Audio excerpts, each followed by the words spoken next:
Olá, boa tarde. Estamos começando mais um De Bem com você e hoje a gente vai conversar sobre as doenças tropicais. Segundo um relatório epidemiológico do Ministério da Saúde agora de 2021, em geral, elas acontecem em países onde a população tem baixa renda. Mais de 1 milhão de pessoas são afetadas, gerando um custo de 1 bilhão e 200 milhões de dólares anualmente. Este programa, ou melhor, neste programa hoje, nós vamos saber quais são algumas destas doenças.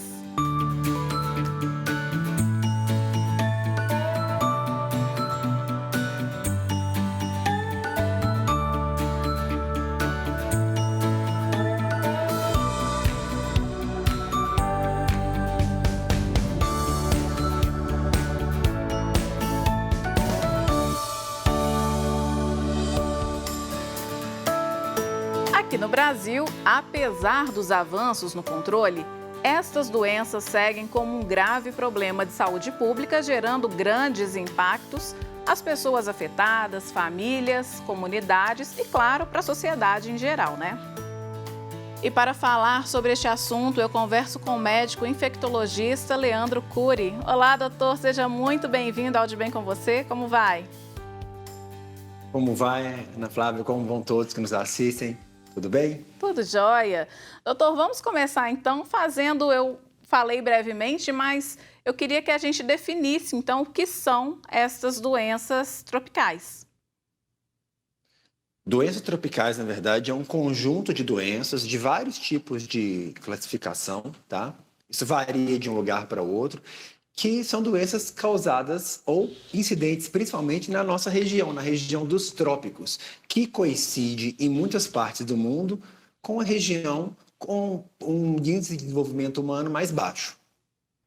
Sim, e aqui no Brasil a gente tem algumas que são ocorrem com maior frequência do que outras, Quais são elas? Por exemplo, a dengue, que ano sim, ano não, é um problema, principalmente aqui em Minas Gerais. Mas além da dengue, quais seriam outras doenças?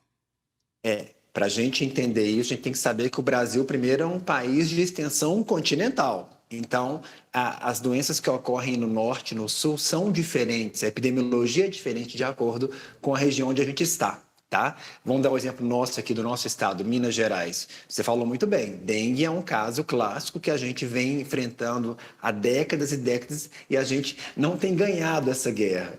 Então, a dengue é um exemplo muito bom. Tá? Outras doenças, se a gente for para o norte do país, a malária talvez seja uma prevalência muito grande no norte, na região amazônica principalmente, mas a gente também pode falar no Brasil todo de febre amarela. Aqui na nossa região, leishmaniose é muito comum, a doença de Chagas na Bahia, aqui no norte de Minas. Então, a gente tem uma extensão de doenças, alguns são protozoários, alguns são bactérias, alguns são vírus, mas está nesse grande conjuntão chamado doenças tropicais. Doutor, e o senhor falou aí principalmente a doença de Chagas, que eu gostaria de dar um destaque a ela. É uma doença que matou muita gente e ainda hoje, exatamente nessa região norte do estado, é muito comum quando a gente vai subindo, até se você para num restaurante, durante a viagem, você costuma ver até mesmo nas áreas próximas o mosquito e Barbeiro. tudo, Barbeiro, barbeiro. Exato. Mas, enfim, ainda é uma ocorrência grande de casos de doença de Chagas. Como que está o controle e o tratamento?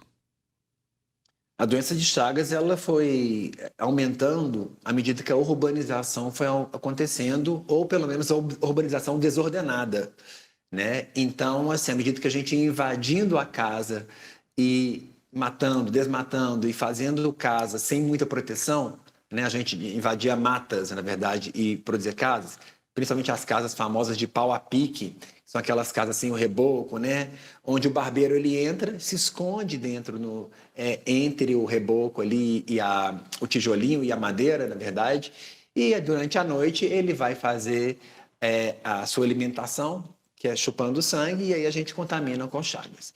Por que ele é mais comum naquela região? Ele é endêmico naquela região, São várias espécies de barbeiro que podem carregar a doença de Chagas, o Trypanosoma cruzi, e aí ele contamina nessa picada mesmo.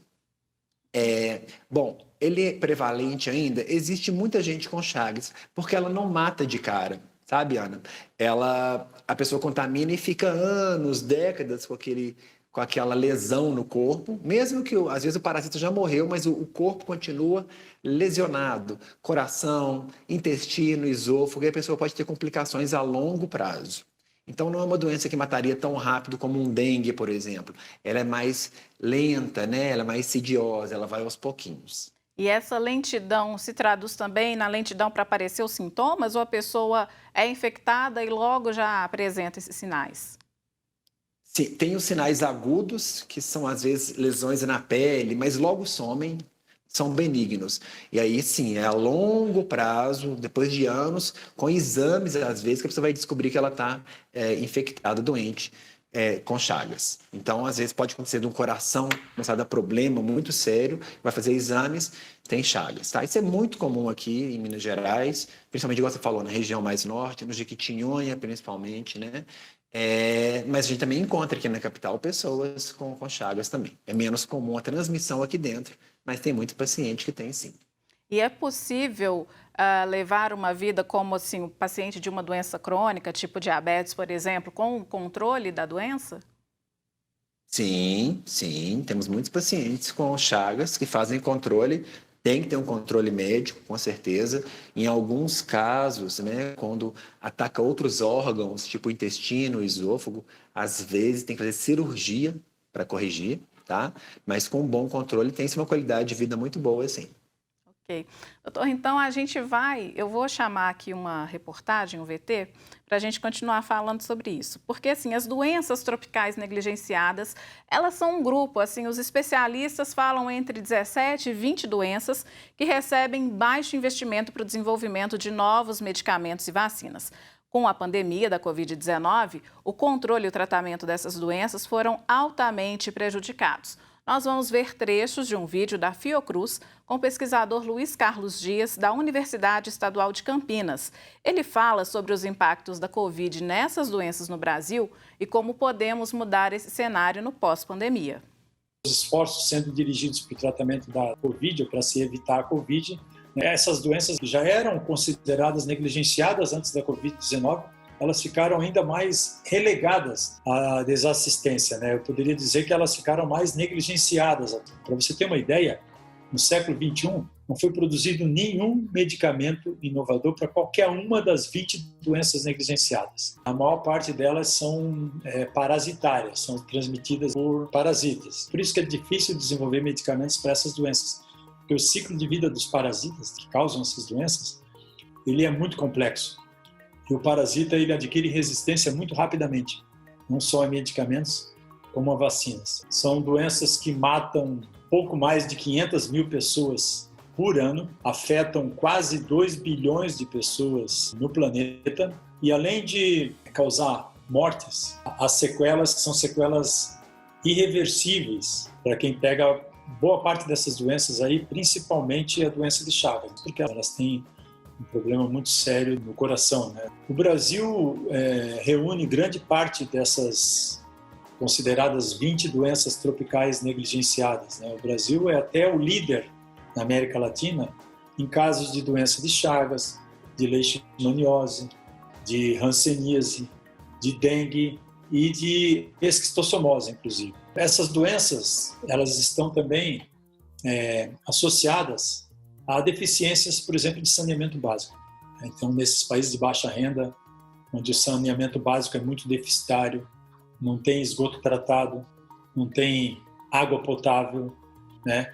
Então, isso aí acaba, por exemplo, fazendo com que algumas dessas doenças aí acometam, né, boa parte da população brasileira e mundial. Essa pandemia está mostrando, por exemplo, né, que o combate ao novo coronavírus, com todos os avanços que estão sendo feitos em várias áreas, ele está mostrando que é possível, por exemplo, acelerar as fases de desenvolvimento de medicamentos, acelerar as fases de desenvolvimento de vacinas sem diminuir a segurança e a eficácia. Nós precisamos aproveitar esse legado de todos os esforços vistos nessa pandemia e usar esses mesmos esforços, por exemplo, para combater doenças que são negligenciadas já há décadas.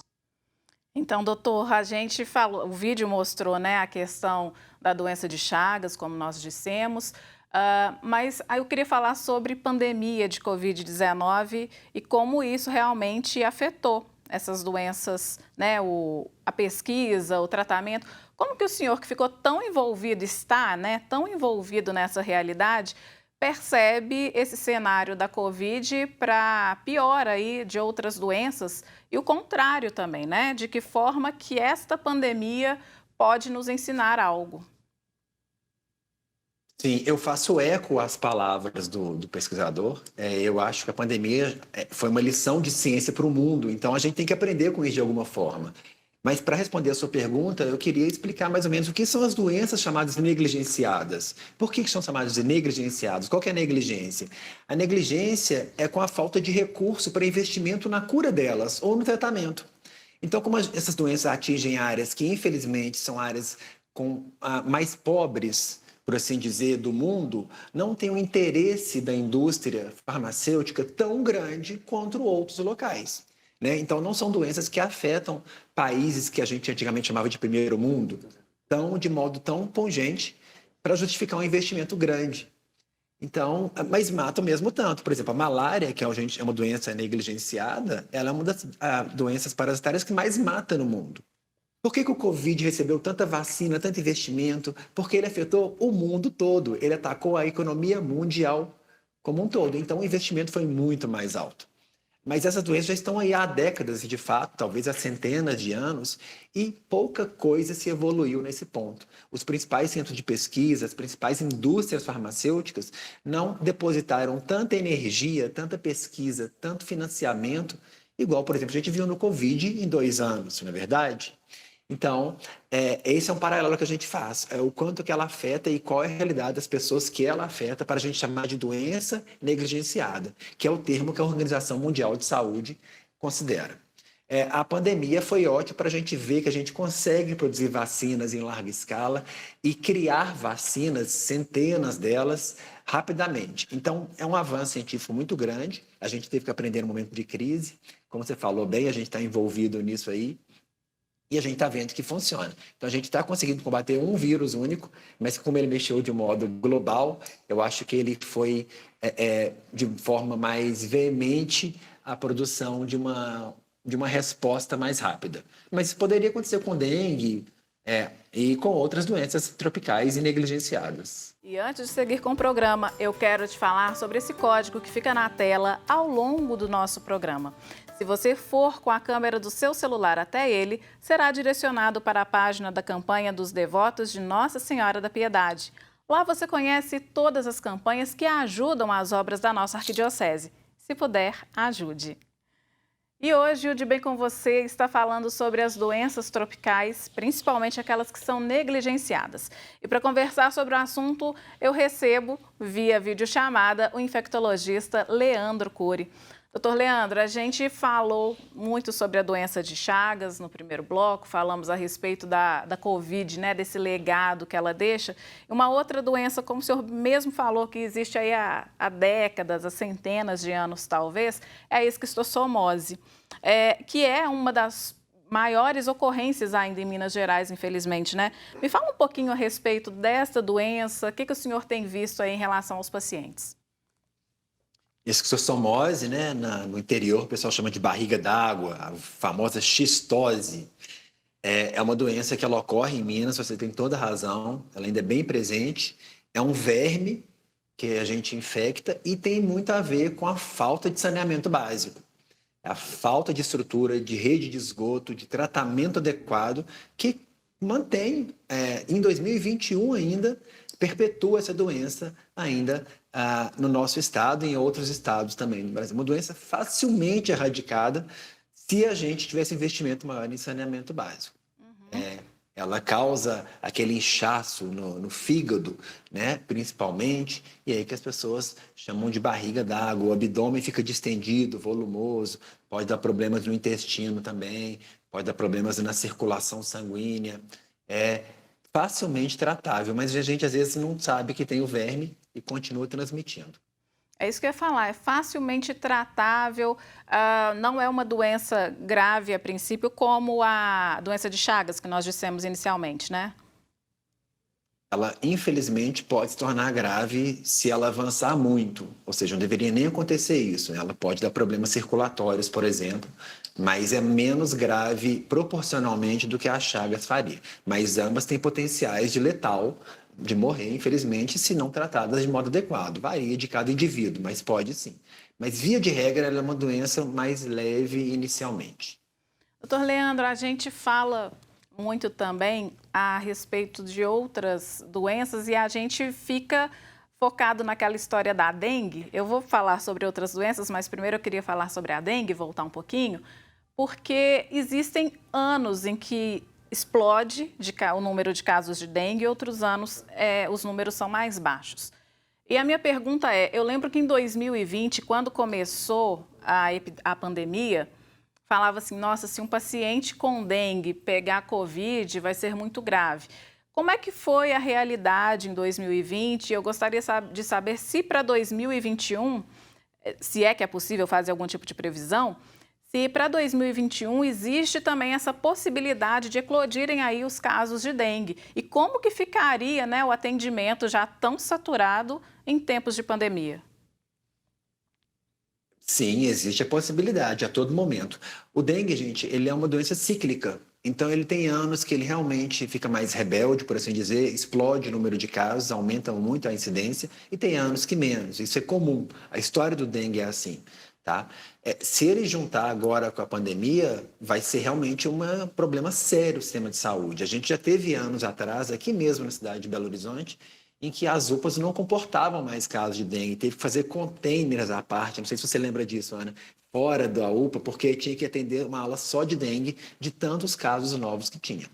Com a pandemia, isso misturou um pouquinho, porque como são duas viroses diferentes, né, o Covid-19 e o dengue, muitos casos que poderiam ser de Covid-19 se passaram por dengue e vice-versa. Porque no comecinho da doença, sem exames, pode confundir dor no corpo, febre, mal-estar, perda de apetite. Isso pode ser no Covid, isso pode ser no dengue, como isso pode ser na gripe.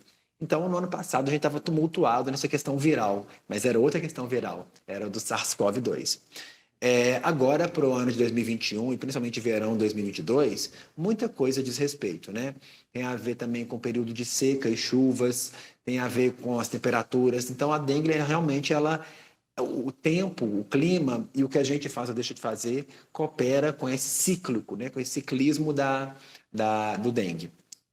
Mas tem chance, sim, da gente ter né, concomitantemente coexistirem uma pandemia de Covid e do dengue. É sempre perigoso. Eu já recebi esse ano aqui pacientes com dengue que juravam que estavam com Covid, por exemplo. E o que dificulta muito o quadro, se a pessoa já está com aquela imunidade baixa, pega um e depois pega outro, pode ser realmente algo bem delicado, né, doutor? O senhor já chegou a pegar algum tipo de caso assim? A gente chama de co-infecção, duas infecções juntas no corpo. Pode acontecer. Às vezes o tratamento é o mesmo. Às vezes a pessoa nem sabe que estava com uma coisa, né? E aí descobre por exame que ela estava com dengue, ela veio com suspeita de Covid. Pode acontecer. É menos comum, mas pode acontecer, claro, né? Tem espaço no corpo para os dois parasitas ao mesmo tempo, infelizmente. E a gente falava muito há alguns anos, queria saber como é que está essa questão hoje, se ainda existe. A tênia, né? A solitária, que muita gente fala. Ela também é uma doença tropical, né? E eu gostaria de saber se ainda existem muitos casos ou se hoje é uma coisa que não acontece tanto. Acontece. No Brasil, as duas principais formas de teníase e de solitária são a tena sólio e a saginata, que são da carne mal que a gente recebe, né?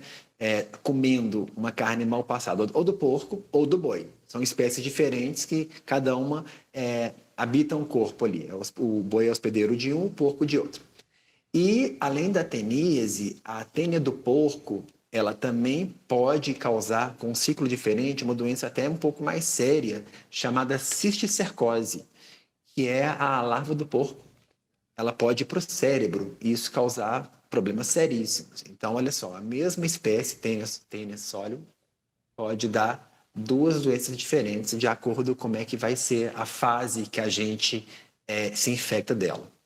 Tá? Ela existe, é presente E ainda acontece, e assim, puxando o assunto da xistose, ela também tem a ver com falta de investimento, né? Falta de fiscalização adequada, falta de rede sanitária importante, de higienização. Tudo isso influi para aumentar essa prevalência de teníase. Uhum. E o senhor falou que ela pode se agravar dependendo da fase em que a pessoa é infectada. Esta fase é a fase é uma larva, não sei, é um Isso mesmo. protozoário, né? É uma larva, é um verme. É a fase deste verme ou é também a doença no corpo daquela pessoa sem um diagnóstico por muito tempo? Na verdade, se a gente comer a carne mal passada do porco e ele estiver infectado, a gente vai ter a teníase, que é a solitária, que você mencionou bem.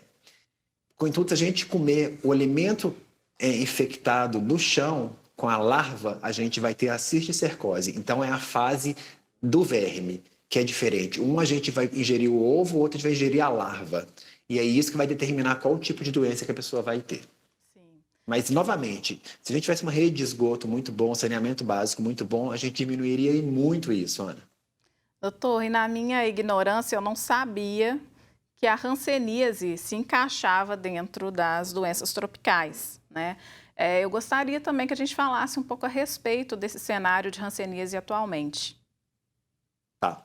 A hanseníase, diferente da maioria das doenças que a gente falou hoje, ela não passa por um animal, ela não é antropozoonose. Ela é diretamente pessoa a pessoa. Então, não tem nenhum porco, caramujo, mosquito, barbeiro que vai interferir no ciclo humano. Ela é direta. A hanseníase, ela já é uma doença muito antiga. A gente tem relatos da, abre aspas, lepra, lá na Bíblia, né? Jó parece que tinha hanseníase, já é descrito isso há milênios. Ela é uma doença mundial, mas é uma doença que ainda tem grande prevalência. E no nosso país também. E, assim, existe hoje em dia tratamento, aqueles casos daquele estigma feio, né? Daquelas colônias onde os pacientes com hanseníase eram internados e ficavam mutilados pela doença. Aquilo, hoje em dia, é mais difícil de acontecer. Ainda bem, porque a gente tem tratamento, a gente tem diagnóstico e a gente tem cura completa dessa doença.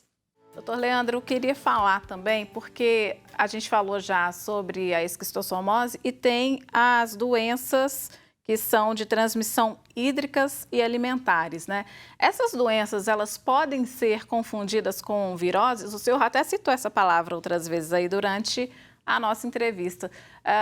Podem ser chamadas de viroses? A gente só chama de virose quando é transmitida por um vírus. Igual se for uma bacteriose, é transmitida por bactéria.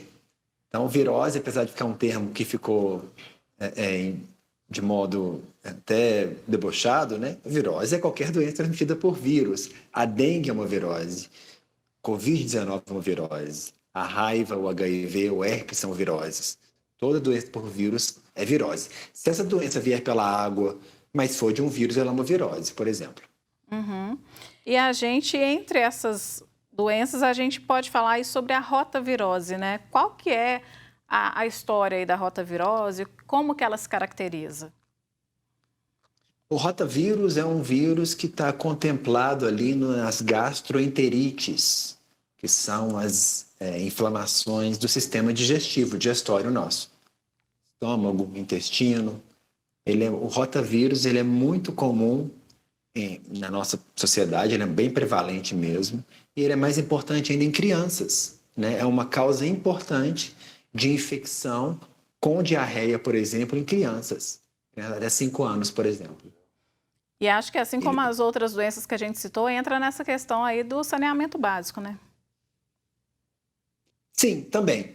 Mas também entra na questão da boa higienização de alimentos, de mãos, de tudo que a gente vai envolver na nossa alimentação, na bebida de água, né, nas comidas lavadas. Isso tudo influi na rotavirose. No ambiente onde a gente está, se é um ambiente com higiene, porque o vírus facilmente se contamina assim do ambiente.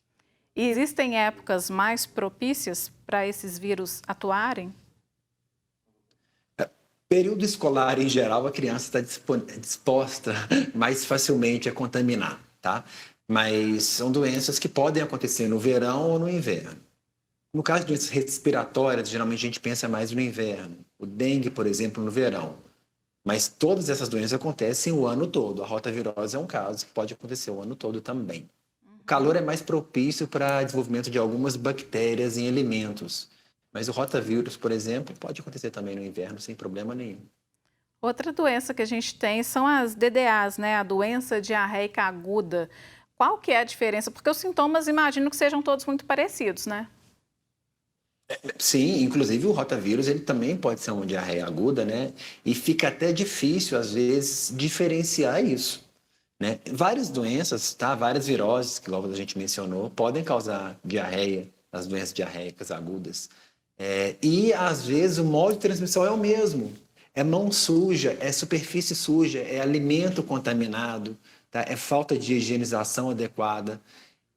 Transmissão pessoa a pessoa, compartilhamento eventualmente de garfo, copos, né? Se a pessoa está infectada ali, pode causar diarreia, pode causar vômito também. Então, vários vírus causam isso, talvez o rotavírus seja o mais famoso deles de fato, tá? Algumas outras entidades de bactérias também podem causar diarreia, pode causar diarreia aguda também. E às vezes é difícil de fazer um diagnóstico, porque eventualmente às vezes não dá para fazer um exame de sangue completo, o exame de fezes não mostra nada, então suspeita-se de alguns, às vezes não é realizado o exame, a pessoa melhora ou trata os sintomas e aí o diagnóstico não é fechado de modo específico. Uhum. Eu me recordo bem que no início dos anos 90, a gente via muita reportagem, muitas campanhas falando sobre a cólera. Hoje em dia não se vê tanto mais. Claro que isso tem a ver com a questão do país, né? O país evoluiu muito na questão sanitária, mas ainda tem aqueles locais que a situação é crítica, né? Como que fica hoje ficam os casos de cólera? Ainda são recorrentes? Não tanto igual no meados dos anos 90, né? 93, 94, 95, quando a gente teve aquele surto, aquela epidemia de cólera. A cólera surgiu, os primeiros casos descritos foram lá em Londres, há alguns séculos atrás, e ele também tem relação direta com o saneamento básico, igual você mencionou muito bem. É uma diarreia mais séria, é uma bactéria, né? O Vibrio cholerae é uma bactéria que causa uma diarreia mais séria e ela é pior em pessoas desnutridas e crianças, porque ela, infelizmente, pode levar a um óbito, às vezes de modo muito mais fácil do que o rotavírus, por exemplo.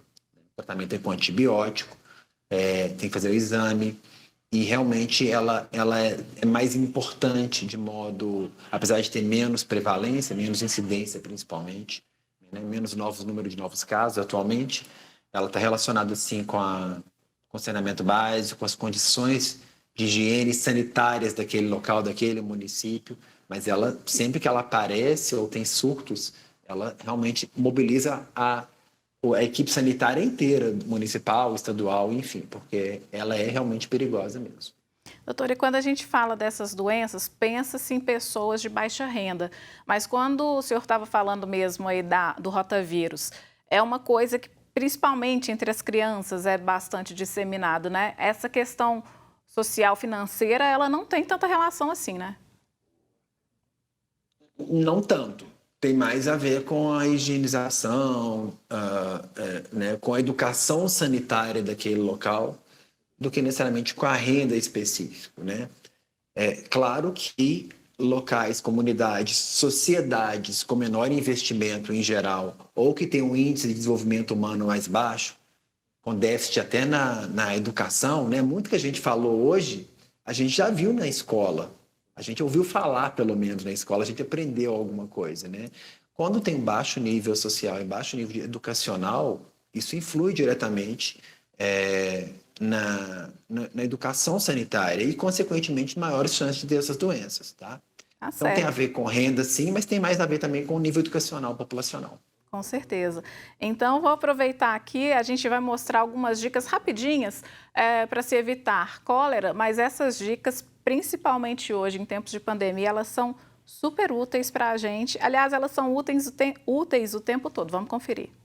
A cólera tem cura e também há formas de se prevenir. As dicas são: Lave sempre as mãos com sabão e água limpa, principalmente antes de preparar ou ingerir alimentos e após ir ao banheiro. Lave e desinfete as superfícies, utensílios e equipamentos usados na preparação de alimentos. Proteja os alimentos e as áreas da cozinha contra insetos, animais de estimação e outros animais. Beba apenas água filtrada ou tratada e bem armazenada. Não utilize água de riachos, rios, cacimbas ou poços contaminados para banhar ou beber. Evite o consumo de alimentos crus ou mal cozidos, principalmente os frutos do mar. Ensaque e mantenha a tampa do lixo sempre fechada. Use sempre o vaso sanitário, mas se não for possível, enterre as fezes sempre longe dos cursos de água. Então, doutor, mais alguma dica, além dessas aí que nós falamos, que sirva tanto para esse caso da cólera quanto de outras doenças? Não, achei, inclusive esse vídeo complementou muito bem o que a gente falou, né? É exatamente isso, educação sanitária, saneamento básico, higienização. A pandemia do Covid, você perguntou previamente, né? Talvez nos ensine a gente higienizar melhor nossas mãos, nossas superfícies, para que a gente permaneça, perpetue esse hábito, porque ele é saudável até para evitar outras doenças que a gente falou hoje também, né? Com certeza. Mas a dica é, eu acho que prevenção, informação, porque é muito mais barato essa prevenção do que depois a pessoa fica doente, né? O tratamento é muito pior. Verdade. E como a gente está falando muito dos casos que acontecem aqui na região sudeste, especificamente em Minas Gerais, mas no início da nossa fala, o senhor destacou que região sul do Brasil tem casos diferentes, né? Doenças diferentes da região norte, da nossa região. O que a gente pode destacar mais aí no nosso país que são doenças preocupantes? O conjunto de doenças tropicais em geral são doenças preocupantes, porque muitas delas poderiam ser evitadas por algum tipo de investimento sanitário, por exemplo, rede de esgoto, outras por hábitos nossos, né? A gente não está dando conta de matar o Aedes aegypti ou de eliminar ele, a gente sempre deixa focos de água parado o ano todo, a gente não limpa calhas, não limpa piscinas, mesmo na época seca, poderia evitar. Então falta campanha, falta informação, mas é muito fácil a gente destacar que o dengue talvez seria uma doença que a gente conseguiria evitar, bem como a malária. Ambas já têm vacinas, dengue e malária, mas a vacina que foi desenvolvida recentemente, a malária, ela ainda não contempla a maioria das nossas malárias aqui do Brasil. É para outra espécie de malária, principalmente a que ataca na África. E também a gente tem uma vacina para o dengue, mas ela não tem uma cobertura tão boa para os vírus, principalmente tipo 2. Então, acho que o futuro vai ser vacina, sim, para ambas doenças, que a gente não está conseguindo erradicar de outros modos também. Para o Chagas, a gente tem que cada doença ela é muito específica, como é que se contamina, o meio, né? Mas a gente tem várias aqui que a gente pode destacar. Você mencionou hanseníase, a gente falou da xistose, malária, zika e chikungunya vão entrar junto aí com a dengue também, na verdade. No sul tem equinococose, a gente também tem a leishmaniose, que a gente não mencionou, que é extremamente importante a gente saber também, e ela é bem prevalente aqui em Minas Gerais, em Belo Horizonte, inclusive. Então, tem uma gama de doenças que a gente vai falar. A tenise, falamos bem, né? Outras verminoses, tantas que a gente tem aí também. É uma gama bem complexa que passa por vírus, protozoário, vermes, bactérias. Doutor Leandro, a gente falou aí já de várias doenças e uma que também é muito presente na nossa região é a febre maculosa.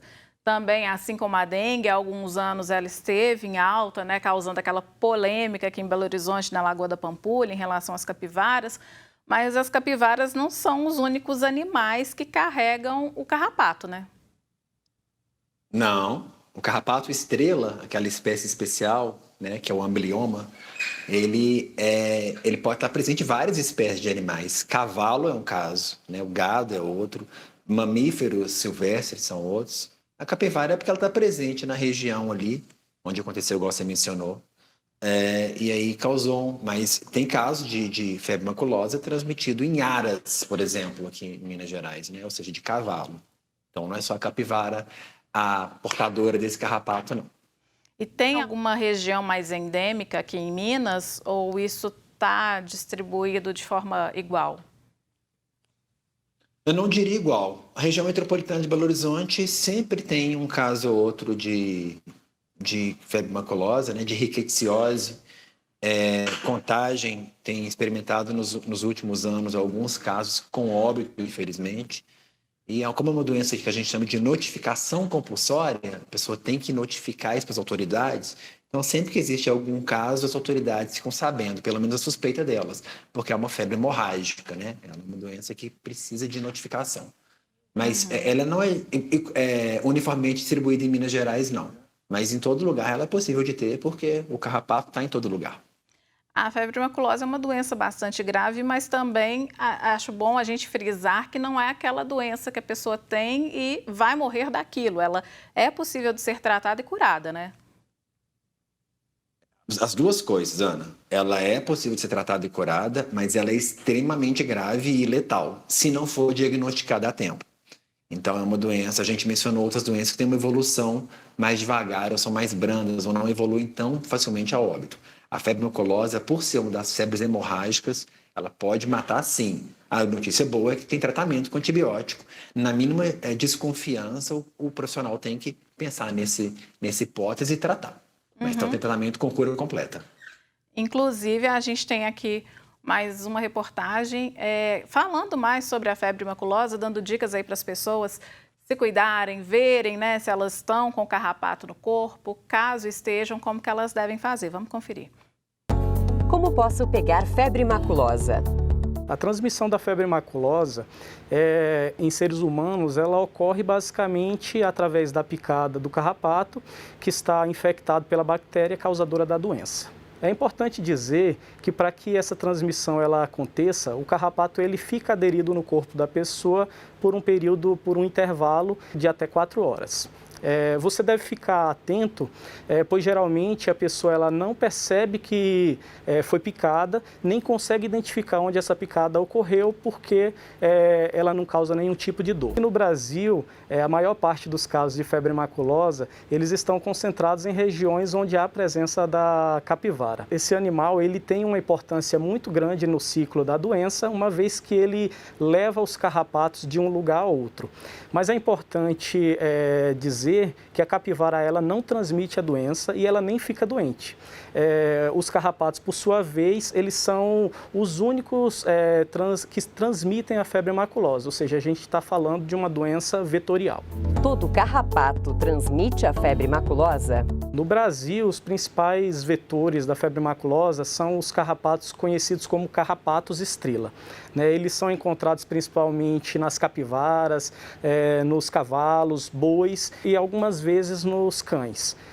Outros carrapatos eles podem ser potencialmente vetores, como, por exemplo, o carrapato mais comum encontrado nos cães. Para você retirar o carrapato, você tem que pegar ele, fazer uma entorse, torcer o carrapato e puxar com um pouquinho de segurança. Você não pode nem esmagar ele, nem apertar muito, mas o objetivo é você retirar esse carrapato de modo que não fique nenhuma parte dele no local onde ele fez a mordedura. Como posso evitar a febre maculosa? Você pode evitar a febre maculosa evitando-se áreas com infestação de carrapatos. Além disso, onde já tenha informações sobre a circulação de febre maculosa no município. Um exemplo disso é a colocação de placas de alerta, de aviso de febre maculosa pelos profissionais do setor saúde do seu município ou do estado. Além disso, ao participar de atividades em áreas arborizadas, com presença de vegetação, de áreas gramadas, você deve tomar alguns cuidados, como por exemplo usar roupas brancas, porque elas vão ajudar você a visualizar melhor o carrapato tentando aderir no seu corpo, tentando subir no seu corpo. Além disso, usar sapatos fechados, camisa de manga longa, calças e ainda usar repelentes contra insetos. por fim, depois de você fazer essas atividades em ambientes da natureza, que tem o risco de você pegar o carrapato, é importante você lembrar de fazer uma revista minuciosa no seu corpo para verificar se há algum carrapato aderido.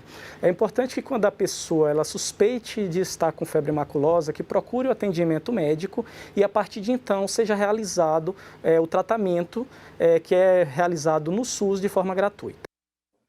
Pois é, né, doutor? Então, aí essas dicas são preciosas. Quer completar algo aí nessa fala? Achei ótimas as dicas, é isso mesmo. Lembrar sempre de usar roupas com calça e camisa e observar, é o mais importante. É importante falar que, sim, o carrapato, ele parasita esses mamíferos que eles falaram, né? Cavalo, gado, a gente falou, capivara. Mas tem carrapato que já nasce com a rickettsia da prole da mãe. Então, a mãe já tem o parasita e a prole de carrapato já nasce sem. Já nasce com a infecção. Então, às vezes, não tem mamífero nenhum ali, mas o carrapato é infectado, tá? Então, a pessoa vai capinar lote, por exemplo, a gente tem visto isso recentemente, fica com carrapato dias, e aí pode infectar famílias inteiras que capinaram lote, tá? Então, é importante observar sempre a área com carrapato, petização, sinalização. Acho que tudo foi muito bem dito aí. Não, informação preciosa essa, não sabia que, né, os filhotes já podem nascer, a mãe pode transmitir para eles e aí a pessoa acha que está teoricamente tranquila, salva, né, e não. Não tem capivara perto, tá tranquilo, né? Então, é igual falou, a culpada não é a capivara, é o carrapato. É verdade. Ele que é o vetor. Doutor, a gente falou aí no bloco anterior, rapidamente, a respeito de vacinas. Vacina da dengue, a vacina da... Qual foi a outra doença que a gente falou? Que também... Malária, né? A gente teve um problema muito sério no nosso país, agora com a pandemia, em relação à vacina, das pessoas escolhendo a vacina. E a gente... O senhor falou da baixa cobertura, né? Baixa proteção dessas vacinas, principalmente a da dengue. Isso foi um problema que a gente encontrou também aqui no Brasil em relação à vacina da Coronavac, né? Eu estou fazendo essa pergunta porque quando as pessoas... quanto que deve ter de proteção em uma vacina para que ela seja disponibilizada para as pessoas? Só corrigindo, não que a Coronavac seja ruim, mas ela tem um potencial de proteção inferior ao de outras fabricantes. A vacina talvez seja um dos temas mais polêmicos dessa pandemia, não é, Ana? Porque o pessoal começou, principalmente o público que não entende bem, a julgar vacinas, escolher vacinas, e aí cada marca que saía a pessoa queria aquela.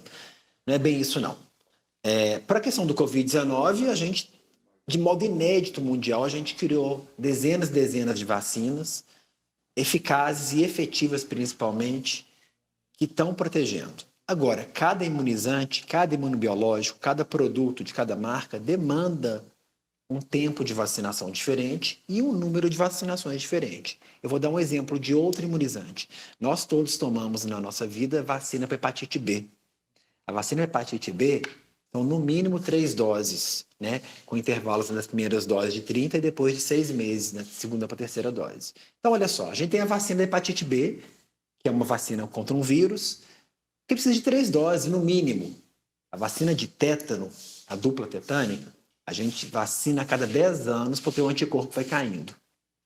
Quando a gente fala das vacinas do Covid, é natural que marcas diferentes demandem questões diferentes, números diferentes de dose para fortificar, para dar a proteção do corpo.